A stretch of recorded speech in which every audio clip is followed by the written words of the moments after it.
ബിസ്മില്ലാഹിർ റഹ്മാനിർ റഹീം.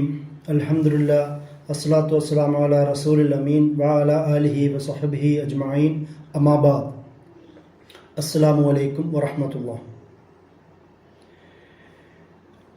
ഫലസ്തീൻ പ്രശ്നവും ഇന്ത്യയുടെ സമീപനവും എന്നുള്ള വിഷയമാണ് നമ്മൾ സംസാരിക്കുന്നത്.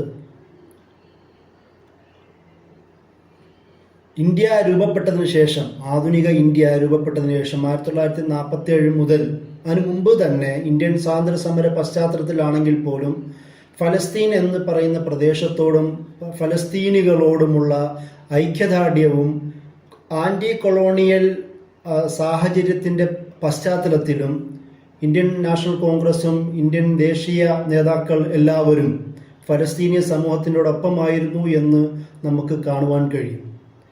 ഒരുപക്ഷെ ഖിലാഫത്ത് സമര പശ്ചാത്തലത്തിൽ പോലും അത് മുസ്ലിം ലോകത്താകമാനം അലയടിച്ചതുപോലെ ഇന്ത്യയുടെ പശ്ചാത്തലത്തിലും അത് അലയടിച്ചതായി നമുക്ക് കാണുവാൻ കഴിയും. കാരണം ഖിലാഫത്ത് എന്ന് പറയുന്ന അധികാര വ്യവസ്ഥ ഇല്ലാതാവുന്നതോടുകൂടി അതുവരെ ഉണ്ടായിരുന്ന മുസ്ലിം പ്രദേശങ്ങളിലെ മുഴുവൻ അധികാരം നഷ്ടപ്പെടുമെന്ന് പറയുന്ന ഒരു സാഹചര്യവും നിലവിലുണ്ട് എന്നത് ലോക മുസ്ലിങ്ങളെ പോലെ തന്നെ ഇന്ത്യയിലെയും സാമൂഹിക നേതാക്കന്മാർ, പ്രത്യേകിച്ച് ഇന്ത്യൻ നാഷണൽ കോൺഗ്രസിൻ്റെയും അതുപോലെ തന്നെ കേരളത്തിലെ നേതാക്കന്മാരും എല്ലാവരും തിരിച്ചറിഞ്ഞിരുന്നു എന്നുള്ളത് പ്രധാനപ്പെട്ട ഒരു വസ്തുതയാണ്. അതുകൊണ്ട് കൂടിയാണ് ഖിലാഫത്ത് സമരം എന്നത് ഒരുപോലെ തന്നെ ഇന്ത്യൻ നാഷണൽ കോൺഗ്രസിൻ്റെയോ അല്ലെങ്കിൽ ഇന്ത്യയുടെ ദേശീയ പ്രസ്ഥാനത്തിൻ്റെ, ഇന്ത്യയുടെ സ്വാതന്ത്ര്യ സമരത്തിൻ്റെ ഒരു ഭാഗം എന്ന നിലയിൽ സ്വീകരിച്ചതും മുസ്ലിങ്ങൾ അതൊരു മുസ്ലിം വിഷയമായി സ്വീകരിച്ചതും ഒരേ സാഹചര്യത്തിലാണ് എന്ന് നമ്മളിത് മനസ്സിലാക്കണം. അന്ന് മുതൽ ഇന്ന് വരെയും ഇന്ത്യൻ സമൂഹം, ബഹുഭൂരിപക്ഷം സമൂഹവും ഫലസ്തീൻ ജനങ്ങൾക്കൊപ്പമാണ് എന്നുള്ളത് ചരിത്ര യാഥാർത്ഥ്യമാണ്. പക്ഷെ നമ്മൾ നിരവധി ഗവൺമെന്റുകളുടെ നിരവധി കാലഘട്ടങ്ങളിലൂടെ പോവുകയാണെങ്കിൽ ഇതിൽ വിവിധ മാറ്റങ്ങൾ നമുക്ക് ദൃശ്യമാകും. യഥാർത്ഥത്തിൽ ആദ്യം ഞാൻ നേരത്തെ പറഞ്ഞതുപോലെ തന്നെ മുസ്ലിംകളുടെ ഒരു വിഷയമാണെങ്കിൽ തന്നെയും അല്ലെങ്കിൽ പോലും ഒരു ആന്റി ബ്രിട്ടീഷ് ആക്ടിവിസം എന്ന നിലയിൽ തന്നെ ബ്രിട്ടീഷുകാരുടെ സാന്നിധ്യം ശക്തമായതുകൊണ്ടും അതുപോലെ മഹാത്മാഗാന്ധി അടക്കം വിവിധ നാഷണൽ ലീഡേഴ്സ് എല്ലാവരും ബ്രിട്ടീഷ് കൊളോണിയലിസത്തിന്റെ ഭാഗമായി തന്നെ രൂപീകരിക്കപ്പെട്ട, അതിൻ്റെ അനുബന്ധമായി തന്നെ വളർന്നു വന്ന സയോണിസ്റ്റ് പ്രസ്ഥാനവും അവരുടെ ജൂയിഷ് നാഷണൽ ലാൻഡ് എന്ന് പറയുന്ന അവകാശവാദത്വം തള്ളിക്കളഞ്ഞതായി നിരവധി രേഖകൾ നമുക്ക് ചരിത്രത്തിൽ നിന്ന് ലഭിക്കുവാൻ കഴിയും. അതിലെ പ്രധാനപ്പെട്ട ഒരു സംഭവമാണ് മഹാത്മാഗാന്ധി തന്നെ ഇന്ത്യയിൽ നിന്നുകൊണ്ട് തന്നെ ഇന്ത്യയുടെ ഒരു ശബ്ദമായി മാറിയ, ലോകതലത്തിൽ ശബ്ദമായി മാറിയ മഹാത്മാഗാന്ധി തന്നെ ബ്രിട്ടീഷുകാരുടെ ഫലസ്തീനിൽ മേലുള്ള ബ്രിട്ടീഷുകാരുടെയും അതുപോലെ തന്നെ അവരുടെ സപ്പോർട്ടോടുകൂടി സയോണിസ്റ്റ് നേതാക്കളുടെ ഫലസ്തീനിൽ മേലുള്ള അവകാശവാദങ്ങളെ തള്ളിക്കളഞ്ഞത് നമുക്ക് കാണുവാൻ കഴിയും. ഈ തള്ളിക്കളഞ്ഞതിൻ്റെ ഭാഗമായി അന്ന് അതിന് മറുപടി കൊടുത്ത ഒരു സയോണിസ്റ്റ് ലീഡർ, മാർട്ടിൻ ബബർ എന്ന് പറയുന്ന ഒരു സയോണിസ്റ്റ് ലീഡർ 1939 മഹാത്മാഗാന്ധിക്ക് ഒരു നീണ്ട ലെറ്റർ അയക്കുന്നുണ്ട്. ഇത് നമ്മളുടെ 1947 ഇന്ത്യ രൂപീകരിക്കപ്പെടുന്നതിന് തൊട്ട് മുമ്പുള്ള സംഭവമാണല്ലോ. ആ പശ്ചാത്തലവും കൂടി നമ്മൾ തിരിഞ്ഞറിയണം. അതുകൊണ്ടാണ് ഞാൻ ഈ സംഭവം തന്നെ ഇവിടെ വിശദീകരിക്കുന്നത്. 1939 മഹാത്മാഗാന്ധിയുടെ ജൂയിഷ് അവകാശവാദത്തെ അതിനെ ചോദ്യം ചെയ്യുന്നതിന് മറുപടിയായി അന്നത്തെ സയോണിസ്റ്റ് നേതാക്കന്മാരുള്ള ഒരാളായ മാർട്ടിൻ ബർബർ 1939 ഒരു നീണ്ട ലെറ്റർ അയക്കുന്നുണ്ട്. The land and it's possessor എന്ന് പറയുന്ന ഒരു ലെറ്ററാണ്. ആ ലെറ്ററിന്റെ ഭാഗമായി മഹാത്മാഗാന്ധിയോട് പറയുന്നത് ഇത് ഞങ്ങളുടെ ഭൂമിയാണെന്ന് പറഞ്ഞ് വളരെ വൈകാരികമായ, അതായത് ജൂയിഷ് തിയോളജിക്കൽ ഡയമെൻഷൻ നന്നായി കലർത്തിയ, അതിൻ്റെ കൂടെ തന്നെ ബിബ്ലിക്കൽ നരേഷനെ റദ്ദ് ചെയ്യുന്ന തരത്തിലുള്ള വിശദീകരണവും അതിൽ കാണാം. സാധാരണ ഈ അബ്രഹാമിന്റെ ചിൽഡ്രൻ എന്ന് പറഞ്ഞുകൊണ്ടാണല്ലോ സയോണിസ്റ്റ് വാദം തന്നെ അവർ മുന്നോട്ട് വെച്ചത്. അതേസമയം തന്നെ വിവിധ പണ്ഡിതന്മാർ അബ്രഹാമിന്റെ സന്തതികൾ എന്ന് പറയുന്ന വാദത്തെ വിശദീകരിക്കുകയും ഇത് യഹൂദർ മാത്രമല്ല ബാക്കിയുള്ള മതങ്ങളും ക്രിസ്ത്യൻസും മുസ്ലിങ്ങളും ഇതിൽ പെടുന്നു എന്ന് പറയുന്ന വിശദീകരണം പറയുമ്പോൾ തന്നെ ആ വിശദീകരണങ്ങൾ മുന്നിൽ വെച്ചുകൊണ്ട് ഈ മാർട്ടിൻ ബബറും മഹാത്മാഗാന്ധിക്ക് മറുപടി പറയുന്നത് ഇത് ഞങ്ങൾ ബൈബിളിന്റെ ബൈബിളിന്റെ വാക്കുകൾ ഞങ്ങളുടെ വിഷയത്തിൽ കണക്ട് ചെയ്യേണ്ട ആവശ്യമേ ഇല്ല എന്ന് പറഞ്ഞുകൊണ്ട് ആ വാദത്തെ ഏത് പഴയ നിയമത്തിന്റെ ആശയം ഉൾക്കൊണ്ടാണോ ആധുനിക ഇസ്രായേൽ രൂപീകരിക്കണമെന്ന് സയോണിസ്റ്റുകൾ മുന്നിൽ വെക്കുന്നത്? അതേ പഴയ നിയമത്തിൽ ഉള്ള ചർച്ചകൾ തന്നെ മുന്നോട്ട് വെച്ചുകൊണ്ട് സയോണിസ്റ്റുകളുടെ വാദങ്ങളെ തള്ളിക്കളയുന്ന നേരത്ത് അങ്ങനെയുള്ളതൊന്നും ഞങ്ങളുടെ പരിഗണനയിൽ ഇല്ല എന്ന് പറഞ്ഞ് തള്ളുന്ന സയോണിസ്റ്റുകളുടെ ചരിത്രവും കൂടി ഈ നമ്മുടെ ഇന്ത്യയുടെ നിലപാടിൽ നിന്ന് കണക്ട് ചെയ്യാൻ പറ്റുന്ന ഒരു സംഭവമാണ്. 1939 മഹാത്മാഗാന്ധിക്കുള്ള ലെറ്ററിൽ അത് വ്യക്തമാണ്. പിന്നീട് ഇന്ത്യൻ സ്വാതന്ത്ര്യ സമരം ഉണ്ടാവുകയും അതിനുശേഷം 1948 കാലങ്ങളിൽ നെഹ്റുവിന്റെ നേതൃത്വത്തിൽ ഇന്ത്യ ഭരണം തുടങ്ങുകയും ചെയ്യുന്ന സാഹചര്യത്തിലെല്ലാം ഇന്ത്യക്ക് വ്യക്തമായ ഒരു കാഴ്ചപ്പാടുണ്ടായിരുന്നു. സ്വാഭാവികമായും അന്നത്തെ നേതാക്കന്മാർ ലോക സാഹചര്യത്തോട് ആന്റി ബ്രിട്ടീഷ് സാഹചര്യം ഉള്ളതുകൊണ്ടും അതുപോലെ തന്നെ ഖിലാഫത്ത് സമരത്തിന്റെ പശ്ചാത്തലത്തിൽ വളർന്നു വന്ന ദേശീയ നേതാക്കളായതുകൊണ്ടും അതിന്റെ കൂടെ ബ്രിട്ടീഷ് ഇമ്പീരിയലിസത്തെ ചെറുത്തുകൊണ്ട് ലോകത്തിന്റെ വിവിധ ഭാഗങ്ങളിൽ ഇതേ ഇമ്പീരിയലിസവും കൊളോണിയലിസത്തിന്റെയും അനുഭവം നേരിട്ടറിഞ്ഞവരായതുകൊണ്ടും പലസ്തീനികളോട് അവർ ചേർന്ന് നിന്നിരുന്നു എന്നുള്ളതാണ് ചരിത്രം വ്യക്തമാക്കുന്നത്. അതിൽ എന്തുകൊണ്ടാണ് നെഹ്റു ഈ ഒരു വിഷയത്തോട് ഫലസ്തീനികളുടെ ഐക്യദാർഢ്യം പ്രഖ്യാപിച്ചത് എന്ന് നമുക്ക് കാണുവാൻ കഴിയും. ഒന്നാമത് ഇന്ത്യയുടെ തന്നെ കൊളോണിയൽ എക്സ്പീരിയൻസ് ആണ്. ബ്രിട്ടീഷുകാരും സയോണിസ്റ്റുകളും ഇവർ രണ്ടുപേരും കൂടെ ചേർന്ന് അറബ് ഭാഗത്തെ വിഘടിപ്പിച്ചെടുക്കുകയും ഫലസ്തീൻ എന്ന് പറയുന്ന ഭാഗത്ത് ഒരു ഇസ്രായേൽ സ്റ്റേറ്റ് ശക്തിപൂർവ്വം സ്ഥാപിക്കാൻ ശ്രമിക്കുമ്പോൾ അത് കൊളോണിയൽ എക്സ്പീരിയൻസ് ഇന്ത്യക്കുള്ളത് കൊണ്ട് ആ ഒരു ബോധത്തിൽ നിന്നാണ് ഒന്ന് എതിർക്കാൻ പ്രധാനപ്പെട്ട കാരണം. രണ്ടാമത് മതപരമായ വിഭജനം ഉണ്ടാവുന്നത് ഇന്ത്യയുടെ തന്നെ അനുഭവം തന്നെ രൂപപ്പെട്ടതാണല്ലോ. ഈ പാകിസ്ഥാനും ഇന്ത്യ എന്ന് പറയുന്ന രണ്ട് സ്റ്റേറ്റുകൾ രൂപപ്പെടുന്നതിലും മതം ഒരു ഭാഗമായത് കൊണ്ടും ആ ഒരു വിഭാവന ഈ അന്നുണ്ടായിരുന്ന ഇന്ത്യൻ ഭരണകൂട നേതാക്കന്മാർക്ക്, നെഹ്റു അടക്കമുള്ള നേതാക്കന്മാർക്ക് അതുള്ളത് കൊണ്ടും ഫലസ്തീനോടൊപ്പം നിന്നതായും നമുക്ക് കാണുവാൻ കഴിയും. അതുപോലെ കാശ്മീർ ഇഷ്യൂ എന്നത് ഫലസ്തീനെ സംബന്ധിച്ചിടത്തോളം പ്രധാനപ്പെട്ട ഒരു ഇഷ്യൂ കൂടിയാണ്. ഇന്ത്യൻ പാകിസ്ഥാൻ വിഭജനവുമായി ബന്ധപ്പെട്ട് ഇന്നും കത്തി നിൽക്കുന്ന കാശ്മീർ ഇഷ്യൂ അത് ഈ പാകിസ്ഥാൻ ഉപയോഗിക്കുന്നതിന് തടയുകയും ഞങ്ങൾ ഫലസ്തീനികൾക്കൊപ്പമാണ് എന്ന് പറയുന്ന ഒരു ആശയം, ഒരു ഇമേജ് രൂപീകരിക്കുകയും ചെയ്യുക എന്ന് പറയുന്ന ഒരു കാരണവും കൂടി അതിൻ്റെ കൂടെ ചേർത്ത് വായിക്കേണ്ടതുണ്ട്. അതിൻ്റെ കൂടെ തന്നെ സ്വാഭാവികമായും അന്ന് 1948 ഫലസ്തീൻ എന്ന് പറയുന്ന ഭാഗത്ത് ഇസ്രായേൽ രൂപീകരിക്കപ്പെടുന്ന ആ സാഹചര്യം മുതൽ നിരവധി അന്താരാഷ്ട്ര ഭാഗങ്ങളിലുള്ള നിരവധി യുദ്ധങ്ങൾക്ക് തുടക്കം കുറിക്കുന്ന ഒരു വേളയും കൂടിയായിരുന്നല്ലോ. 1948 അതുപോലെ 48, 56, 67, 73, 78 ഇങ്ങനെ നീണ്ടു നിൽക്കുന്ന കാലങ്ങളിൽ ഇസ്രായേൽ തന്നെ വിവിധ അറബ് രാഷ്ട്രങ്ങളെ അറ്റാക്ക് ചെയ്ത ചരിത്രമുണ്ട്.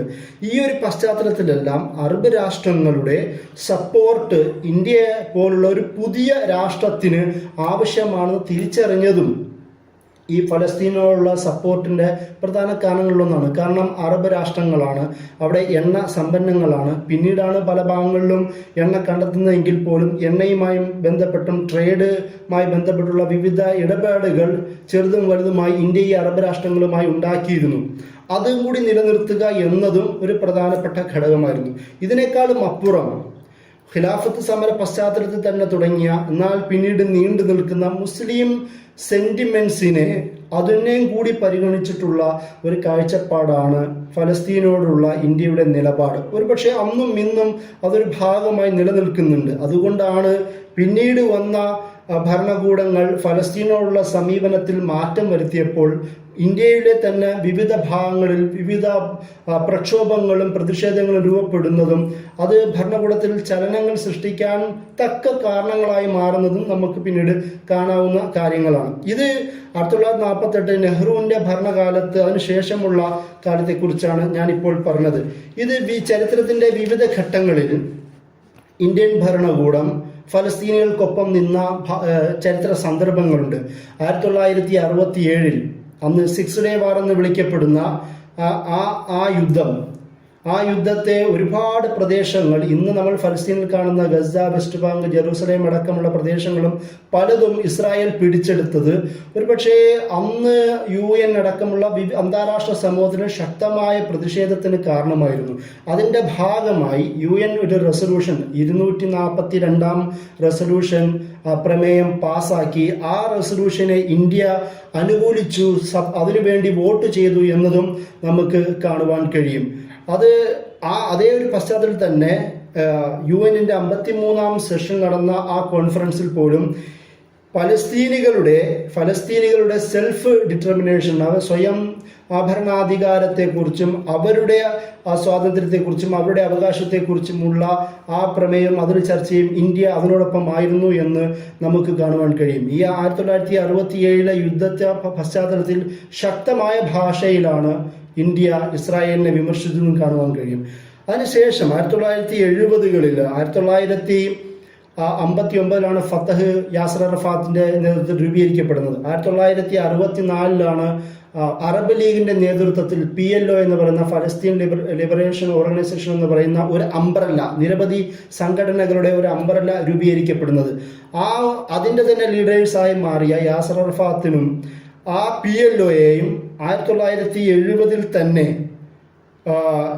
ആ ഒരു സാഹചര്യത്തിൽ ഇന്ത്യ PLO സപ്പോർട്ട് ചെയ്തിരുന്നു. കാരണം ഫലസ്തീന് വേണ്ടി പോരാടുന്ന, അതിന്റെ മുന്നിൽ നിൽക്കുന്ന ഒരു സംഘടനയെ ഫലസ്തീനോടുള്ള അനുകൂല നിലപാടുള്ള ഇന്ത്യ സപ്പോർട്ട് ചെയ്യുകയായിരുന്നപ്പോൾ ആ ഒരു സാഹചര്യത്തിൽ നമ്മൾ അറിയേണ്ടത് PLO എന്ന് പറയുന്നത് അമേരിക്കയ്ക്കും ഇസ്രായേലിനും ഒക്കെ മുമ്പിൽ തീവ്രവാദ സംഘടനയായിരുന്നു. 1970-കളിലെല്ലാം തീവ്രവാദ സംഘടനയായിരുന്നു PLO എന്നത്. പിന്നീട് 1974-ലും അതിനുശേഷമാണ് PLOയെ ഒരു സോൾ റെപ്രസെന്റേറ്റീവ് ഓഫ് ഫലസ്തീൻ സൊസൈറ്റി എന്ന് പറയുന്ന ഒരു പൊസിഷൻ UN അടക്കമുള്ള അമേരിക്ക അടക്കമുള്ള രാഷ്ട്രങ്ങൾ അംഗീകരിച്ചു കൊടുക്കുന്നത്. അതിന് മുമ്പ് വരെയും തീവ്രവാദ സംഘടനയായിരുന്നു. ആ തീവ്രവാദ സംഘടന എന്ന് വിളിക്കപ്പെടുന്ന പശ്ചാത്തലത്തിൽ പോലും ഇന്ത്യൻ ഭരണകൂടം PLOയെ സപ്പോർട്ട് ചെയ്യുകയായിരുന്നു, അല്ലെങ്കിൽ യാസർ അറഫാത്തിനെ പോലുള്ള ആ ഫലസ്തീൻ നേതാക്കളെ സപ്പോർട്ട് ചെയ്യുകയായിരുന്നു എന്നും നമുക്ക് കാണുവാൻ കഴിയും. 1975-ലാണ് ആദ്യമായി ഒരുപാട് രാഷ്ട്രങ്ങൾ ഞാൻ നേരത്തെ പറഞ്ഞതുപോലെ PLOയെ സോൾ റെപ്രസെന്റേറ്റീവ് ഓഫ് ഫലസ്തീൻ എന്ന് പറയുന്ന പൊസിഷൻ നൽകിയ ആദ്യത്തെ നോൺ അറബ് സ്റ്റേറ്റുകളിൽ ഒന്നാണ് ഇന്ത്യ. അത്രത്തോളം ഒരു കമ്മിറ്റ്മെന്റ്, അത്രത്തോളം ഒരു ഫലസ്തീനുകളിലുള്ള ഒരു സഹാനുഭൂതിയും ഒരു സ്നേഹവും ഐക്യദാർഢ്യവും ഇന്ത്യ പ്രകടിപ്പിച്ചതായി നമുക്ക് കാണുവാൻ കഴിയും. ആ ഒരു പശ്ചാത്തലത്തിൽ തന്നെ ഇവരെ ഇന്ത്യയിലേക്ക് PLO ക്ഷണിക്കുകയും പിന്നീട് PLOക്ക് വേണ്ടി ഒരു ഓഫീസ് തന്നെ ഡൽഹിയിൽ തുറക്കുകയും ചെയ്ത ഒരു പശ്ചാത്തലമുണ്ട്. പിന്നീട് PLOയുമായി ബന്ധപ്പെട്ട ഡിപ്ലോമാറ്റിക് നയതന്ത്ര ബന്ധം പോലും പിന്നീട് ശക്തമാവുന്ന പശ്ചാത്തലം ഉണ്ടാവുന്നുണ്ട്. ഈ ഒരു സാഹചര്യത്തിലാണ് യാസർ അറഫാത്ത് ഇന്ത്യയുടെ തന്നെ നിരന്തരം ഇന്ത്യയിൽ വരുന്ന ഒരു സ്ഥിര അതിഥിയായി മാറുന്നതും ഈ ഒരു കാലഘട്ടത്തിലാണ്. 1980-ൽ PLOക്ക് മുഴുവൻ അംഗീകാരം, PLO എന്ന് പറയുന്ന മുഴുവൻ സംഘടനയുടെയും PLO ഫലസ്തീന്റെ ഒരു നേതൃത്വം എന്ന നിലയിൽ ഇന്ത്യ അംഗീകരിക്കുന്നതായി നമുക്ക് കാണുവാൻ കഴിയും. 1973-ൽ റമദാൻ യുദ്ധം എന്ന് അറബികൾ വിളിക്കുന്ന, യോം കിപ്പൂർ വാർ എന്ന് യഹൂദർ വിളിക്കുന്ന 1973-ൽ ഈജിപ്തിന്റെ നേതൃത്വത്തിൽ, അൻവർ സാദാത്തിന്റെ നേതൃത്വത്തിൽ ഇസ്രായേലിനെതിരെ നടന്ന ആ യുദ്ധത്തിൽ യഥാർത്ഥത്തിൽ ആ യുദ്ധം ഈജിപ്തിനെ സംബന്ധിച്ചിടത്തോളം ഒരു രാഷ്ട്രീയ വിജയം മാത്രമായിരുന്നു. അതിൽ ഭൗതികമായി, അതായത് മിലിറ്ററി പരമായി പരാജയപ്പെട്ടു. കാരണം ഒരുപാട് ഭാഗങ്ങൾ നഷ്ടപ്പെട്ടെങ്കിലും രാഷ്ട്രീയപരമായ വലിയ വിജയമായിരുന്നു. ആ വിജയത്തിന്റെ അനുബന്ധമായി ഇസ്രായേൽ തന്നെ മുമ്പ് പിടിച്ചെടുത്ത ചില ഭാഗങ്ങൾ അന്താരാഷ്ട്ര സമ്മർദ്ദത്തിന്റെ ഫലമായി തിരിച്ച് ഈജിപ്തിന് ലഭിക്കുകയുണ്ടായി. ആ ഒരു യുദ്ധത്തിന്റെ സാഹചര്യത്തിലും ഉണ്ടായ UN-ന്റെ സെക്യൂരിറ്റി കൗൺസിൽ പാസാക്കിയ 338-ാം നമ്പർ പ്രമേയം, അതിനെയും ഇന്ത്യ വോട്ട് ചെയ്ത് സപ്പോർട്ട് ചെയ്യുകയാണ് ചെയ്തത്. അന്ന് ഇസ്രായേൽ നടത്തിയ ഈ അറ്റാക്കുകൾക്ക്, അറബും ഇസ്രായേൽ യുദ്ധത്തിനെതിരെ ഒരു വെടിനിർത്തൽ വേണമെന്ന് ആവശ്യപ്പെടുന്ന ഇത് പ്രമേയമായിരുന്നു. പ്രമേയം 338-ാം നമ്പറിലെ പ്രമേയം, അതിനെയും സപ്പോർട്ട് ചെയ്ത, അതായത് ഫലസ്തീനികൾക്ക് അനുകൂലമായി ഇസ്രായേൽ വിരുദ്ധമായി സപ്പോർട്ട് ചെയ്ത ഒരു പശ്ചാത്തലവും കൂടി ഉണ്ടായിരുന്നു. 1978-ൽ ഇസ്രായേൽ ആർമി യാതൊരു കാരണവുമില്ലാതെ ലബനാൻ ഭാഗത്തേക്ക് അറ്റാക്ക് ചെയ്യുകയും ഷെബ്ര ഷാത്തീല എന്ന് പറയുന്ന വില്ലേജുകളിൽ കൂട്ടക്കൊല നടത്തുകയും ഏരിയൽ ഷാരോന്റെ നേതൃത്വത്തിലും മറ്റും കൂട്ടക്കൊല നടത്തുകയും ചെയ്ത പശ്ചാത്തലത്തിൽ ഇസ്രായേലിനെ പിടിച്ചു നിർത്തണമെന്ന് ആവശ്യപ്പെട്ടുകൊണ്ട് പുറത്തിറക്കിയ UN സെക്യൂരിറ്റി കൗൺസിലിന്റെ 425-ാം നമ്പർ പ്രമേയത്തെയും ഇന്ത്യ സപ്പോർട്ട് ചെയ്യുകയാണ് ചെയ്തത്. ഇപ്പോൾ ഈ പറയുന്നതെല്ലാം ഇന്ത്യയുടെ ഒരു പൊതു നിലപാടാണ്. ആ ഒരു പശ്ചാത്തലത്തിൽ ഇന്ത്യ ഫലസ്തീനികൾക്കൊപ്പം നിന്നു എന്നാണ് നമുക്ക് ചരിത്രം നോക്കുമ്പോൾ കാണുവാൻ കഴിയുന്നത്. 1982 ഈ ഒരു പശ്ചാത്തലത്തിൽ വേറൊരു കാര്യം കൂടി നമ്മൾ മനസ്സിലാക്കണം. 1950 ഒരു സ്റ്റേറ്റ് എന്ന നിലയിൽ നെഹ്റുവിൻ്റെ ഗവൺമെൻറ് ഇസ്രായേലിനെ അംഗീകരിച്ചിരുന്നു. എന്തിനാണ് അംഗീകരിച്ചത് എന്ന് ചോദിക്കുമ്പോൾ നെഹ്റു പറയുന്ന ഒരു മറുപടി, it's an established state, established fact. ഇതൊരു സ്ഥാപിക്കപ്പെട്ടു പോയ ഒരു വസ്തുതയാണ്, അത് അംഗീകരിച്ചേ പറ്റൂ. സ്റ്റേറ്റ് രൂപപ്പെട്ടു പോയി, അതുകൊണ്ട് നമ്മൾ അതിനെ അംഗീകരിക്കുന്നു. പക്ഷെ അതുമായി യാതൊരു തരത്തിലുള്ള നയതന്ത്ര ബന്ധവും നമ്മൾ പാലിക്കില്ല. ഒരുപക്ഷെ മറ്റൊരു കാരണം കൂടി ഉണ്ടാവാം, അതായത് UN ഈ രണ്ട് രാഷ്ട്രങ്ങളും കൂടുതൽ ഏറ്റുമുട്ടാതിരിക്കാനുള്ള ഒരു ശ്രമം എന്ന നിലയിലും നെഹ്റു അത് ഒഴിവാക്കിയതാവാം. എന്നാലും ആ ഒരു പശ്ചാത്തലത്തിൽ അന്നത്തെ ബോംബെ ഇന്ന് മുംബൈ കേന്ദ്രീകരിച്ചുകൊണ്ട് ഒരു കൗൺസിൽ അവർക്ക് വേണ്ടി തുറന്നിരുന്നു.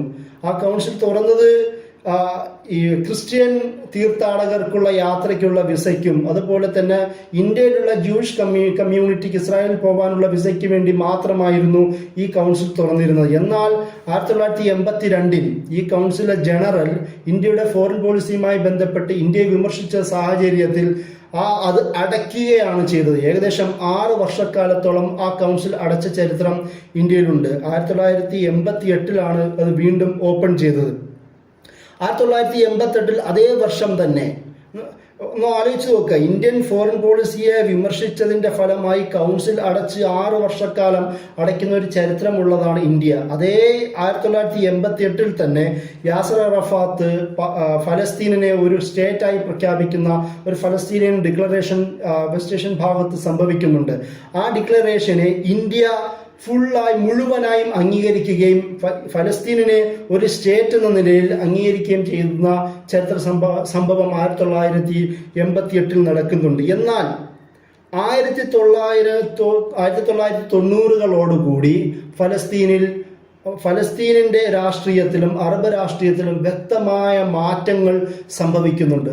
ദുരവ്യാപകമായ പ്രത്യാഘാതങ്ങൾ ഉണ്ടാക്കിയ ഈ സദ്ദാം ഹുസൈന്റെ കുവൈത്ത് ആക്രമണം സംഭവിക്കുന്നു. കുവൈത്ത് അറ്റാക്ക് ചെയ്ത സാഹചര്യത്തിൽ യാസർ അറഫാത്ത്, അതായത് PLOയുടെ അന്ന് ഫലസ്തീന്റെ ലീഡർ എന്ന് വിളിക്കപ്പെടുന്ന യാസർ അറഫാത്ത് സദ്ദാം ഹുസൈനെ സപ്പോർട്ട് ചെയ്തതിന്റെ ഫലമായി ഒരുപാട് അറബ് രാഷ്ട്രങ്ങൾ അതിന് ചുറ്റുമുള്ള അതുവരെ യാസർ അറഫാത്തിനെ ഒരു തരത്തിൽ സപ്പോർട്ട് ചെയ്ത അമേരിക്ക പോലും എതിർക്കേണ്ടി വന്നു. ചുറ്റുപാടുമുള്ള കുവൈത്തിനെ സഹായിച്ചിരുന്ന അറബ് രാഷ്ട്രങ്ങൾ സദ്ദാം ഹുസൈനെ എതിർത്തു. സദ്ദാം ഹുസൈന്റെ അറബ് ലോകത്തുള്ള ഇമേജ് നഷ്ടപ്പെടുകയാണ് ചെയ്തത്. ഒരു പക്ഷേ ഒരു ചോദ്യം വരുന്നുണ്ട്, എന്തുകൊണ്ടാണ് സദ്ദാം ഹുസൈനെ ഇദ്ദേഹം യാസർ അറഫാത്ത് സപ്പോർട്ട് ചെയ്തത് എന്ന് പറയുന്ന ചോദ്യമുണ്ട്. അത് വാഷിംഗ്ടൺ പോസ്റ്റിൽ 1990 ജാക്സ് ആൻഡേഴ്സണും ഡേൽ വാൻ അറ്റ എന്ന് പറയുന്ന 2 ജേർണലിസ്റ്റുകൾ അവരെഴുതിയ 1990 ഓഗസ്റ്റ് 26 എഴുതിയ ഒരു ലേഖനമുണ്ട്. എന്തുകൊണ്ടാണ് സദ്ദാം ഹുസൈനെ യാസർ അറഫാത്ത് സപ്പോർട്ട് ചെയ്തത്? കാരണം ആ ഒരു പശ്ചാത്തലത്തിൽ അമേരിക്കയിൽ നിന്നോ വിവിധ അറബ് രാഷ്ട്രങ്ങളിൽ നിന്നോ അനുകൂലമായ ഒരു സമീപനം ലഭിക്കാത്തത് കൊണ്ട് അന്ന് അമേരിക്കയും ഇസ്രായേൽ വിരുദ്ധമായ ശക്തി എന്ന് കരുതിയ സദ്ദാം ഹുസൈനെ സപ്പോർട്ട് ചെയ്യുകയായിരുന്നു യാസർ അറഫാത്ത് ചെയ്തത് എന്നാണ്. അത് മാത്രമല്ല, അമേരിക്കയിൽ തന്നെ രഹസ്യമായി സൂക്ഷിച്ചു വെച്ച ഡോക്യുമെന്റിൽ സദ്ദാം ഹുസൈനെ യാസർ അറഫാത്ത് ശക്തമായി ഉപയോഗിക്കുകയും, അതായത് ഇസ്രായേൽ എന്ന് പറയുന്ന ഭാഗത്ത് നിന്ന് ഇസ്രായേൽ രാഷ്ട്രം ഫലസ്തീനിൽ അധിനിവേശം നടത്തിയ ഭാഗത്ത് നിന്ന് പിൻവലിക്കുകയാണെങ്കിൽ ഞാനും കുവൈത്തിൽ നിന്ന് പിൻവലിക്കാം എന്ന് പറയുന്ന ഒരു ആവശ്യം സദ്ദാം ഹുസൈനെ കൊണ്ട് യാസർ അറഫാത്ത് പറയിപ്പിക്കുന്ന സാഹചര്യത്തിലേക്കും പോയി.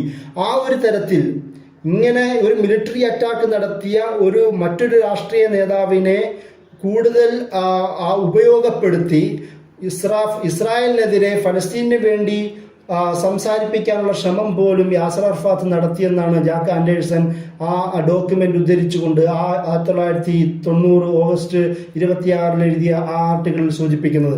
ഒരുപക്ഷെ അത്രത്തോളം എങ്കിലും യാസർ അറഫാത്ത് ആ ലോക രാഷ്ട്രങ്ങൾക്കിടയിൽ തൻ്റെ മുഖം നഷ്ടപ്പെട്ടു പോയെങ്കിലും ആ നഷ്ടപ്പെട്ടു പോയ കീർത്തി തിരിച്ചു പിടിക്കാനുള്ള ശ്രമമായിരുന്നു യാസർ അറഫാത്ത് നടത്തിയെന്നാണ് ആ ആർട്ടിക്കിളിൽ അദ്ദേഹം കുറിക്കുന്നത്. എന്തു തന്നെയാണെങ്കിലും ഫലസ്തീൻ സമൂഹത്തിന് വേണ്ടിയിട്ടുള്ള ഒരു ശ്രമവും കൂടി ഒരു അറ്റാക്കിന്റെ ഭാഗമായി തന്നെ യാസർ അറഫാത്ത് നടത്തി. പക്ഷെ ഇതിന് ഒരുപാട് പ്രത്യാഘാതങ്ങളുണ്ടായി. അറബ് ലോകത്ത് യാസർ അറഫാത്തിന്റെ റോളുകൾ നഷ്ടപ്പെട്ടു. അതുപോലെ തന്നെ ഇന്ത്യയിലെ മാറ്റം 1990കളിലും ഇന്ത്യയിലെ രാഷ്ട്രീയ മാറ്റം ഉണ്ടാവുന്നു. റാവുവിന്റെ ഭരണകൂടം ഈ ഒരു പശ്ചാത്തലത്തിൽ ഇസ്രായേലുമായിട്ടുള്ള ബന്ധങ്ങൾക്ക് തുടക്കമിടുന്നു. ഇസ്രായേലുമായിട്ടുള്ള നേർബന്ധങ്ങൾക്ക്, കച്ചവട ബന്ധങ്ങൾക്കും കുറച്ചും കൂടി സുതാര്യമായ തരത്തിലേക്കുള്ള ബന്ധം തുടക്കമിടുന്ന പശ്ചാത്തലവും കൂടിയായിരുന്നു. അത് നരസിംഹറാവുവിന്റെ കാലത്താണ്. അതുവരെ ഒരു ഇസ്രായേലിനെ നയതന്ത്ര ബന്ധത്തോ വിവിധ കാര്യങ്ങളിലോ അടുപ്പിക്കാത്ത ഇന്ത്യ റാവുവിന്റെ കാലത്ത് തന്നെയാണ് ഒരുപാട് കാര്യങ്ങൾ മുസ്ലിം ലോകത്ത് തന്നെ, ഇന്ത്യയിൽ തന്നെ പ്രക്ഷുബ്ധമായ സംഭവങ്ങൾ ഉണ്ടാവുന്നത്. അതിന്റെ ഭാഗവും കൂടിയാണ് ഇസ്രായേലുമായിട്ടുള്ള ഈ ബന്ധം. ഒരുപക്ഷെ നയതന്ത്ര ബന്ധം എന്ന നിലയിലായിരിക്കാം തുടങ്ങിയത്. ഒരു വലിയൊരു രാഷ്ട്രം എന്ന നിലയിൽ, സാമ്പത്തിക രാഷ്ട്രം എന്ന നിലയിൽ ഒരു ട്രേഡ് യൂണിയനൊക്കെ ഉണ്ടാവുന്നതോടുകൂടി ഇന്ത്യക്ക് ഒരുപാട് ഗുണമുണ്ടാകും എന്നൊക്കെ വാദങ്ങൾ നരസിംഹറാവു എന്ന് പറഞ്ഞതായും നമുക്ക് കാണുവാൻ കഴിയും. എന്നാലും അതുവരെ ഇന്ത്യയിൽ സ്വീകരിച്ചിരുന്ന ഒരു രാഷ്ട്രീയ കാഴ്ചപ്പാടിൽ നിന്നുള്ള മാറ്റമാണ് നെഹ്റു അന്ന് ചെയ്തതായി നമുക്ക് കാണുവാൻ കഴിയും. ആ കാലത്ത് തന്നെ ഒരു ബാലൻസിങ് ആക്റ്റും തുടങ്ങി. അതായത് ഇസ്രായേലുമായി ബന്ധപ്പെടുന്ന അതേ പശ്ചാത്തലത്തിൽ ഒരു ഫലസ്തീൻ പ്രദേശത്തുമായും അവരുമായിട്ടുള്ള ബന്ധവും കൂടി തുടരുവാൻ നരസിംഹറാവു ശ്രമിക്കുന്നുണ്ട്. ഗാസയിൽ അദ്ദേഹം ഒരു ഓഫീസ് തുടങ്ങുന്നുണ്ട്. പിന്നീട് അത് റാമല്ലയിലേക്ക്, വെസ്റ്റ് ബാങ്ക് ഭാഗത്തേക്ക് മാറ്റുന്നുണ്ട്. അതേ പശ്ചാത്തലത്തിൽ ഇസ്രായേലിനെ അംഗീകരിച്ച അവരുമായി ബന്ധം തുടങ്ങിയ പശ്ചാത്തലത്തിൽ തന്നെ PLOയെ അന്നും നിലവിലും സപ്പോർട്ട് ചെയ്യുന്ന ഒരു നിലപാടാണ് റാവുവിന്റെ ഗവൺമെന്റും സ്വീകരിച്ചത്. അതുപോലെ തന്നെ ഒരു 2 സ്റ്റേറ്റ് സൊല്യൂഷൻ എന്ന് പറയുന്ന അന്ന് വിവിധ ഈ രാഷ്ട്രീയ പണ്ഡിറ്റുകൾ മുന്നോട്ട് വെച്ച, വെസ്റ്റ് ഏഷ്യൻ പണ്ഡിറ്റുകളൊക്കെ മുന്നോട്ട് വെച്ച, UN അടക്കമുള്ള രാഷ്ട്രങ്ങളെല്ലാം മുന്നോട്ട് വെച്ച ഫലസ്തീനും ഇസ്രായേൽ എന്ന് പറയുന്ന 2 രാഷ്ട്ര സങ്കല്പം റാവുവും അംഗീകരിക്കുന്ന ഒരു സാഹചര്യത്തിലേക്ക് വന്നിട്ടുണ്ട്. അതിനുശേഷം ആ ഒരു പശ്ചാത്തലത്തിൽ നടന്ന നിരവധി, ഇപ്പം മാഡ്രിഡ് കോൺഫറൻസ് അടക്കം നിരവധി കോൺഫറൻസുകളിലും ഇന്ത്യ സപ്പോർട്ട് ചെയ്യുന്നുണ്ട്. 1993 ഓസ്ലോ അക്കോർഡ്സിൽ പോലും ഇന്ത്യ ഫലസ്തീനുകൾക്കൊപ്പം നിൽക്കുന്നതായും നമുക്ക് കാണുവാൻ കഴിയും. ഇങ്ങനെ നിരവധി കാലഘട്ടത്തിലൂടെ ആന്റി ഇസ്രായേൽ നിന്ന് പ്രോ ഇസ്രായേലിലേക്കും അതിൻ്റെ കൂടെ ഒരു ബാലൻസിങ് ആക്ട് എന്ന നിലയിലേക്കുമുള്ള ഒരു മാറ്റമാണ് ഈ കാലഘട്ടത്തിൽ സംഭവിക്കുന്നത്. ഇതിൻ്റെ കൂടെ വളരെ പ്രക്ഷുബ്ധമായ ഒരു രാഷ്ട്രീയ സാഹചര്യം കൂടി രൂപപ്പെടുന്നത് ആദ്യത്തെ NDAയുടെ കാലഘട്ടത്തിലാണ്. ആദ്യത്തെ NDAയുടെ കാലഘട്ടത്തിൽ വാജ്പേയി ഗവൺമെന്റിന്റെ കാലഘട്ടത്തിൽ വാജ്പേയി പോലും ഇസ്രായേലിനെ കണ്ടത്, അത് ഇസ്രായേൽ എന്ന് പറയുന്നത് ഹിന്ദുത്വ ആശയത്തിനുള്ള ഒരു ഐഡിയൽ സ്റ്റേറ്റ് ആയിട്ടാണ് ഇസ്രായേലിനെ കണ്ടത്. അത് മാത്രമല്ല, ടെററിസ്റ്റുകളെ വളരെ ശക്തിയോടുകൂടി ഡീല് ചെയ്യുന്ന ഒരു ഐഡിയൽ സ്റ്റേറ്റ് എന്ന നിലയിലാണ് വാജ്പേയി ഗവൺമെന്റ് ഇസ്രായേലിനെ കണ്ടത്. അത് തന്നെ സ്വാഭാവികമായും ആഭ്യന്തര രാഷ്ട്രീയത്തിൽ സംഭവിക്കുന്ന മാറ്റങ്ങൾ അന്താരാഷ്ട്ര അവരുടെ റിലേഷനിലും മാറും എന്നത് ഫോറിൻ പോളിസി ഐഡിയൽസിലെ പ്രധാന കാര്യങ്ങളാണ്. അതുകൊണ്ട് തന്നെയാണ് ഹിന്ദുത്വ ഗവൺമെന്റ് NDA ആയി ഇന്ത്യയിൽ ഭരിക്കാൻ തുടങ്ങുന്നതോടുകൂടി ഇന്ത്യൻ മുസ്ലിങ്ങളുള്ള അവരുടെ കാഴ്ചപ്പാട് സ്വാഭാവികമായും അന്താരാഷ്ട്ര സാഹചര്യത്തിലും സ്വാധീനം ചെലുത്തും, മാറ്റമുണ്ടാക്കുമെന്നുള്ളത് തന്നെയാണ് നമുക്കിത് കാണാൻ കഴിയുന്നത്. ആ തരത്തിൽ മുസ്ലിങ്ങളെ അല്ലെങ്കിൽ ഫലസ്തീനികളെ, ഭൂരിപക്ഷമായ മുസ്ലിങ്ങളെ ശക്തമായി ഉപദ്രവിക്കുന്ന, കണ്ടെയ്ൻ ചെയ്യുന്ന, പീഡിപ്പിക്കുന്ന, കൊല്ലുന്ന ആ ഒരു ഇസ്രായേൽ സയോണിസ്റ്റ് രാഷ്ട്രം ഞങ്ങളുടെ ഐഡിയൽ സ്റ്റേറ്റായി മാറുന്ന ഒരു പശ്ചാത്തലമായിട്ടാണ് വാജ്പേയി ഗവൺമെന്റ് 2000കളിൽ ഈ പറയുന്ന NDAയുടെ ഭരണം തുടങ്ങുന്ന സാഹചര്യത്തിൽ വിശദീകരിക്കുന്നത്. അതുപോലെ തന്നെ ഡീൽസ് വിത്ത് ടെററിസ്റ്റ് എന്നുള്ള പദമാണ് ഉപയോഗിക്കുന്നത്. മുസ്ലിങ്ങളെ അവിടെ പോരാടുന്നവരെ, ചെറുക്കുന്നവരെ, വിമത സ്വരം ഉപയോഗിക്കുന്നവരെ ടെററിസ്റ്റ് എന്നുള്ള പദം തന്നെ ഉപയോഗിച്ചുകൊണ്ടാണ് ഇദ്ദേഹം വിശദീകരിക്കുന്നത്. ആ പശ്ചാത്തലത്തിൽ തന്നെ 2 വിസിറ്റുകൾ ഇന്ത്യൻ ഭരണാധികാരികൾ ആദ്യമായി, ഹൈ പ്രൊഫൈലുള്ള ഒഫീഷ്യൽസ് ആദ്യമായി ഇസ്രായേൽ വിസിറ്റ് ചെയ്യുന്നതും ഈ ആദ്യ NDAയുടെ കാലഘട്ടത്തിലാണ്. ആദ്യം അദ്വാനി ഒരു മിനിസ്റ്റർ എന്ന നിലയിൽ 2000ത്തിൽ അവിടെ വിസിറ്റ് ചെയ്യുന്നു. ആ വിസിറ്റ് ചെയ്യുക മാത്രമല്ല, ഇസ്രായേലുമായി ജോയിന്റ് ആന്റി ടെറർ കമ്മീഷൻ എന്ന് പറയുന്ന ഒരു സംവിധാനം പോലും, ഒരു ഇൻസ്റ്റിറ്റ്യൂഷൻ പോലും, ഒരു കമ്മീഷൻ പോലും രൂപീകരിക്കുന്ന പശ്ചാത്തലം ഉണ്ടാവുന്നു. രണ്ടാമത്, അതിന്റെ ശേഷം അന്നത്തെ ഫോറിൻ മിനിസ്റ്റർ ആയിരുന്ന ജസ്വന്ത് സിംഗ് അദ്ദേഹവും ഇസ്രായേൽ വിസിറ്റ് ചെയ്യുന്ന ഒരു പശ്ചാത്തലവുമുണ്ട്. അതിനുശേഷം പിന്നീട് ഇത് തകരുകയും വീണ്ടും UPA ഗവൺമെന്റ് 2004 മുതൽ UPA ഗവൺമെന്റ് രൂപീകരിക്കുന്നതോടുകൂടി വീണ്ടും ഫലസ്തീനികളോടുള്ള അനുകൂല നിലപാട് ആ ഒരു കാലത്തിൽ ഉണ്ടാവുന്നുണ്ട്. എന്നാൽ അതേ സമയത്ത് തന്നെ ഇസ്രായേലുമായി ബന്ധപ്പെട്ട ഒരു പ്രോ ഇസ്രായേൽ അല്ലെങ്കിൽ ഒരു ബാലൻസിങ് ഒരു പൊളിറ്റിക്കൽ ആസ്പെക്ട് അന്നത്തെ UPA ഗവൺമെന്റും കാണിക്കുന്നതായും നമുക്ക് കാണുവാൻ കഴിയും. ഈ രണ്ടാമത്തെ UPA ഭരണ കാലഘട്ടങ്ങളിൽ ഏകദേശം 2012 കാലഘട്ടത്തിൽ തന്നെ അതിനുശേഷം വിവിധ ഘട്ടങ്ങളിലായി അന്നത്തെ PAയുടെ ഫലസ്തീൻ അതോറിറ്റിയുടെ പ്രസിഡന്റ് എന്ന നിലയിലും അതുപോലെ തന്നെ PLOയുടെ ലീഡർ എന്ന നിലയിലും മഹ്മൂദ് അബ്ബാസ് വിവിധ ഘട്ടങ്ങളിൽ ഫലസ്തീൻ ഇന്ത്യ സന്ദർശിച്ചതായി നമുക്ക് കാണുവാൻ കഴിയും. 2005, 2008, 2010, 2012 ഇങ്ങനെ വിവിധ ഘട്ടങ്ങളിൽ ഫലസ്തീൻ നേതാവായിരുന്ന മഹ്മൂദ് അബ്ബാസ് ഇന്ത്യ സന്ദർശിച്ചതായും നമുക്ക് കാണുവാൻ കഴിയും. അതേ ഒരു സാഹചര്യം തന്നെ 2012 മറ്റൊരു ചരിത്ര സംഭവം ഉണ്ടാവുന്നുണ്ട്. ഫലസ്തീൻ എന്ന് പറയുന്ന ഒരു രാഷ്ട്രത്തെ അത് അംഗീകരിച്ചതിന് ശേഷം അവിടെ UN കൗൺസിലിൽ ഫലസ്തീന് കൊടുത്തിരുന്നത് ഒരു നോൺ മെമ്പർ ഒബ്സർവർ എന്ന് പറയുന്ന ഒരു ഒബ്സർവർ സ്റ്റാറ്റസ് മാത്രമായിരുന്നു. ഏത് വിഷയങ്ങൾ ദർശിക്കാനും അതിൻ്റെ അഭിപ്രായങ്ങൾ പറയാനുമുള്ള ഒരു സ്റ്റാറ്റസ് മാത്രമായിരുന്നു ഫലസ്തീനികൾക്ക് കൊടുത്തിരുന്നത്. എന്നാൽ ആ ഒരു സമയത്ത് 2012 നോൺ മെമ്പർ സ്റ്റേറ്റ് എന്ന് പറയുന്ന തരത്തിലേക്കുള്ള പ്രമേയത്തെ അനുകൂലിക്കുകയും പാസ്സാക്കുകയും അതിന് സപ്പോർട്ട് ചെയ്യുകയും ചെയ്യുന്ന ഒരു സമീപനം അന്ന് ഇന്ത്യ കാണിക്കുന്നുണ്ട്. ഇത് UPAയുടെ കാലഘട്ടത്തിലാണ്. പിന്നീട് 2014 ശേഷം സ്വാഭാവികമായും രണ്ടാം NDA മോദിയുടെ നേതൃത്വത്തിൽ വരികയും വരുന്നതോടുകൂടി ഇതുവരെ ഇന്ത്യൻ രാഷ്ട്രം സ്വീകരിച്ചിരുന്ന സമീപനത്തിൽ നിന്ന് ഒരു ബാലൻസിങ് ആക്ട് എന്ന് പറയുന്നതിൽ നിന്നും കുറച്ചും കൂടി തീവ്രമായി ഇസ്രായേലിനെ മുഴുവനായി അംഗീകരിക്കുന്ന സാഹചര്യത്തിലേക്ക് മാറുന്നതായും നമുക്ക് കാണുവാൻ കഴിയും. അതുപോലെ തന്നെ അന്ന് UN ഹ്യൂമൻ റൈറ്റ്സ് കമ്മീഷൻ ഇസ്രായേലിന്റെ വിവിധ തരത്തിലുള്ള ഗസ, ഫലസ്തീൻ, വെസ്റ്റ് ബാങ്ക് പ്രദേശത്ത് നടത്തുന്ന അക്രമങ്ങളെ അപലപിക്കുന്ന പ്രമേയങ്ങളെയെല്ലാം അതിൽ നിന്നും അബ്സ്റ്റെയിൻ ചെയ്യുന്നതായും ഈ കാലഘട്ടത്തിൽ നമുക്ക് കാണുവാൻ കഴിയും. മുമ്പ് ഫലസ്തീനികളെ സപ്പോർട്ട് ചെയ്യുന്ന സാഹചര്യത്തിൽ നിന്ന് അത് മാറി അബ്സ്റ്റെയിൻ ചെയ്യുന്ന വിട്ടുമാറി നിൽക്കുന്ന ഒരു സാഹചര്യത്തിലേക്കും പോകുന്നതായും നമുക്ക് കാണുവാൻ കഴിയും. ഇതുപോലെ തന്നെ ഫലസ്തീനിലുള്ള ചരിത്രത്തിൽ സുപ്രധാനമായ മറ്റൊരു വിഷയമാണ് ഈസ്റ്റ് ജെറൂസലേം എന്ന് പറയുന്നതിന്റെ അതിന്റെ പൊസിഷനെ കുറിച്ചുള്ള ചർച്ച. നെഹ്റുവിന്റെ കാലം മുതൽ, മുമ്പുള്ള കാലം മുതൽ ഏകദേശം 900 വരെ, 1990 വരെയെങ്കിലും ഈസ്റ്റ് ജെറൂസലേം അത് ഫലസ്തീനികളുടെ ക്യാപിറ്റലായി അംഗീകരിക്കണം എന്ന് പറയുന്ന അറബ് ലോകത്തിന്റെയും ഫലസ്തീനികളുടെയും വാദത്തിനൊപ്പമായിരുന്നു ഇന്ത്യൻ ഭരണകൂടവും. എന്നാൽ ഇതിനുശേഷം സ്വാഭാവികമായി പെതുക്കെ ഈസ്റ്റ് ജെറൂസലേം എന്ന് പറയുന്ന ആ സെന്റൻസ് ഇന്ത്യയുടെ പ്രസ്താവനകളിൽ നിന്ന് ഫലസ്തീനികൾക്കുള്ള ക്യാപിറ്റൽ എന്ന് പറയുന്ന പ്രസ്താവനയിൽ നിന്ന് മാറുന്നതായും നമുക്ക് കാണുവാൻ കഴിയും. എന്നാൽ ചില സാഹചര്യങ്ങളിൽ ഒരു ബാലൻസിങ് ആക്ട് എന്ന നിലയിൽ, ഇന്റർനാഷണൽ ഒരു സമ്മർദ്ദം ഒഴിവാക്കുക എന്ന നിലയിൽ ഡൊണാൾഡ് ട്രംപ് തെല്ലവീവിനെ മാറ്റി ഈസ്റ്റ് ജെറൂസലേം ക്യാപിറ്റൽ ആവാൻ പ്രഖ്യാപിച്ച സാഹചര്യത്തിൽ അതിനെ അപലപിച്ചതായും കാണുവാൻ കഴിയും. എന്നാലും പിന്നീട് ആ ഒരു കാലഘട്ടത്തിനിടയിലും മുമ്പും ഇപ്പോൾ അവസാനം TS തിമൂർത്തി നടത്തിയ പ്രസ്താവനയിൽ പോലും ഈസ്റ്റ് ജെറൂസലേം ഫലസ്തീനുടെ ക്യാപിറ്റൽ ആവണം എന്ന് പറയുന്ന വാദത്തെ പരാമർശിക്കുന്നില്ല എന്നും നമുക്ക് കാണുവാൻ കഴിയും.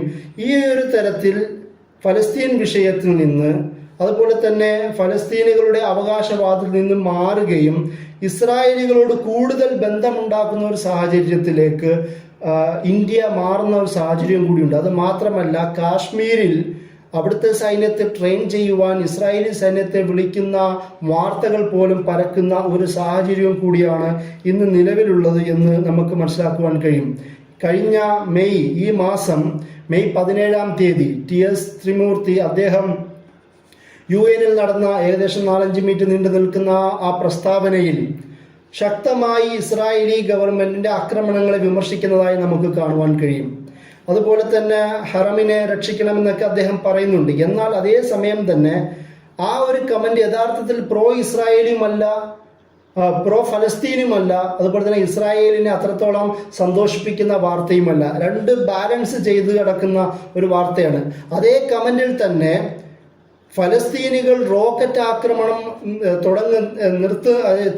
നിർത്തണമെന്ന് പറയുന്ന അതേ കമന്റിൽ തന്നെ എന്നാൽ ഇസ്രായേലികൾ ഗസയിലേക്ക് നടത്തുന്ന ആക്രമണം നിർത്തണമെന്ന് പറയുന്ന പ്രസ്താവന നമുക്ക് കാണുവാൻ കഴിയില്ല. അതേ പ്രസ്താവനയിൽ ഞാൻ നേരത്തെ പറഞ്ഞതുപോലെ ഈ ഈസ്റ്റ് ജെറുസലേം എന്നത് ഫലസ്തീനികളുടെ അവർക്കുള്ള ക്യാപിറ്റലാണെന്ന് പറയുന്ന മുമ്പേ തുടരുന്ന ഒരു അവകാശവാദം, അത് ഒരു പ്രസ്താവന, അതും ഇല്ലാതായി പോകുന്ന ഒരു സാഹചര്യവും കൂടി നമുക്ക് ഈ ഇദ്ദേഹത്തിന്റെ ത്രിമൂർത്തിയുടെ പ്രസ്താവനയിൽ കാണുവാൻ കഴിയും. അതുകൊണ്ട് ആ ഒരു പ്രസ്താവന യഥാർത്ഥത്തിൽ ഫലസ്തീനികളെ സന്തോഷിപ്പിക്കുന്നില്ല. ഒരു തരത്തിൽ അത് ഇസ്രായേലികൾക്കൊപ്പവുമാണ് എന്ന് നമുക്ക് പറയാൻ കഴിയും. കാരണം ഇന്ത്യയിൽ ഇപ്പോൾ ഇസ്രായേലുമായി രൂപീകരിച്ചുകൊണ്ടിരിക്കുന്ന, വർഷങ്ങളായി തീവ്രമാക്കിക്കൊണ്ടിരിക്കുന്ന ഈ നയതന്ത്ര ബന്ധത്തിന്റെ ഒരു ഭാഗമെന്ന നിലയിലും കൂടി നമുക്കതിനെ കാണുവാൻ കഴിയും. അതുകൊണ്ട് തന്നെയാവാം അവസാനം ഇസ്രായേലിനെ സപ്പോർട്ട് ചെയ്ത രാഷ്ട്രങ്ങളുടെ കൊടികൾ ഉപയോഗിച്ചുകൊണ്ട് അതിനെ ട്വീറ്റ് ചെയ്ത നെതന്യാഹു എന്നാൽ ഇന്ത്യയുടെ കൊടി ഉപയോഗിച്ചില്ല എന്ന് നിരുപമ സുബ്രഹ്മണ്യം കുറിക്കുന്നത് നമുക്ക് കാണുവാൻ കഴിയും. ഒരുപക്ഷെ ആ ഇന്ത്യയുടെ സമീപനത്തിൽ അത്രത്തോളം സന്തോഷവാന്മാരല്ലാത്ത ഒരു സാഹചര്യം മനസ്സിലാക്കിയത് കൊണ്ടാവാം നെതന്യാഹു അത് ചെയ്തത്. ഇത് ഒരു ബാലൻസിങ് ആക്ട് എത്രത്തോളം ഫലസ്തീനികൾക്കൊപ്പമാണ് എന്നതും നമ്മൾ ചോദ്യം ചെയ്യേണ്ടതുണ്ട്. ഏകദേശം 4 പതിറ്റാണ്ടുകളധികവും ഫലസ്തീനികൾക്ക് വേണ്ടി അവരുടെ കൂടെ നിന്ന, അവരുടെ സെൽഫ് ഡിറ്റർമിനേഷനും അവരുടെ സ്റ്റേറ്റ് കൺസെപ്റ്റിനും അവരുടെ ബൗണ്ടറികളെ കുറിച്ച് ചർച്ച ചെയ്ത, അവർക്ക് വേണ്ടി സംസാരിച്ച ഇന്ത്യ എന്ന് പറയുന്ന രാഷ്ട്രം പിന്നീട് ഒരു പ്രോ ഇസ്രായേലിയായി മാറുകയും ഇസ്രായേൽ തന്നെ പൂർണ്ണമായി അംഗീകരിക്കുന്ന സാഹചര്യത്തിലേക്ക് പോവുകയും ഫലസ്തീനികളുടെ അവർക്ക് വേണ്ടിയിട്ടുള്ള വാദങ്ങളും പിന്തുണയിൽ നിന്നും പെതുക്കെ പിന്നോട്ട് പോകുന്നതും അന്താരാഷ്ട്ര വേദികളിൽ പോലും ഫലസ്തീനികളെ അവർക്ക് വേണ്ടിയിട്ടുള്ള പ്രമേയങ്ങളിൽ നിന്ന് പിൻവലിയുന്നതും കാണുന്നത് ഒരുപക്ഷെ ഇന്ത്യയുടെ ഈ മാറുന്ന രാഷ്ട്രീയത്തിന്റെ ഭാഗമായി തന്നെ വേണം നമ്മൾ മനസ്സിലാക്കാൻ. അതുകൊണ്ട് നമ്മൾ ചെയ്യേണ്ടത് ഒരു പൊതുസമൂഹം എന്ന നിലയിൽ ഇന്ത്യയുടെ മുൻകാലങ്ങളിൽ ഫലസ്തീനികൾക്ക് വേണ്ടി സ്വീകരിച്ച ആ കാഴ്ചപ്പാടിനെ തിരിച്ചു കൊണ്ടുവരാൻ കഴിയുക എന്ന് പറയുന്ന ബോധം ഇന്ത്യൻ സമൂഹത്തിൽ കൂടുതൽ പ്രകടമാക്കുകയും ഇന്ത്യൻ രാഷ്ട്രീയ ക്രമത്തെ പഴയ പ്രോ ഫലസ്തീനിയൻ രീതിയിലേക്ക് മാറ്റിയെടുക്കേണ്ടതുണ്ട് എന്ന് അവകാശപ്പെടുകയും ചെയ്യേണ്ടതുണ്ട്. ഇത്രയും പറഞ്ഞുകൊണ്ട് ഞാൻ എൻ്റെ വാക്കുകൾ അവസാനിപ്പിക്കുന്നു. അസ്സലാമു അലൈക്കും.